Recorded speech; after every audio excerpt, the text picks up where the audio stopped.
At Mariupol, the port city south of Donbass, the images of the aftermath of the war. A team from teleSUR continues reporting from the area, where recently you can see many people in cars coming back, trying to enter the city, probably to bring some aid to the citizens who remain there and who are organizing themselves to clean around the mess. Our special envoy, Alejandro Kirk, has more details. Every time we come back to Mariupol, the port city south of Donbass, we get the same impression, the same amazement by the sheer destruction that took place here. The combat must have been ferocious. But at the same time, this time, we saw a different situation. Many cars, vehicles were trying to enter the city. Also, within the city, we saw people reorganizing themselves around their buildings, the parks, cleaning up the mess that was created by the combat.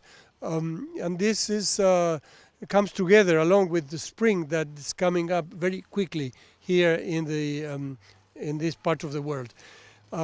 To speak about the meaning of all this, we spoke with this Russian poet and writer Vadim Tsiganov, who is here also participating in the delivery of humanitarian aid to the population.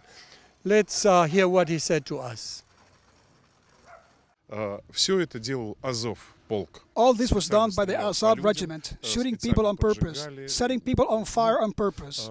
Well, they know it's not their territory, it's Russian territory. That's why they came here and burned and treated these people as second-class people. All against the Russians. There is an anti-Russian ideology here. I'm clearly thinking that a new world is being born where the soul and the figure confront each other. Definitely, two worlds will come out of here. One of American type and the other of Russian type, where there is love, justice and God. That is, don't murder, don't steal, live according to your conscience. This is how we Russians would like to live.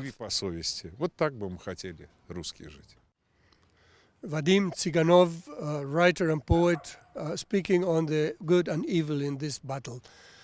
Today, while we were participating in this humanitarian aid delivery, we could hear and see the smoke of the renewed attacks by the Russian aviation, also from the sea, and the artillery against the Azov Metal, the steel mill where it is the last point of resistance by the militants of the Azov battalion and the foreign mercenaries.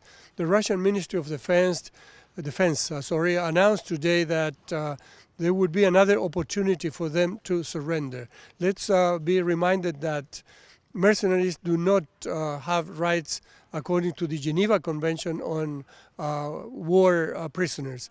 So their future is very dark, if we wish, if they don't take this opportunity. That's it for now from Mariupol, Donbass. Thank you, Alejandro, for this report. That was Alejandro Kirk, our reporter there in the field in Mariupol, the port city in the Donbass region. Yes.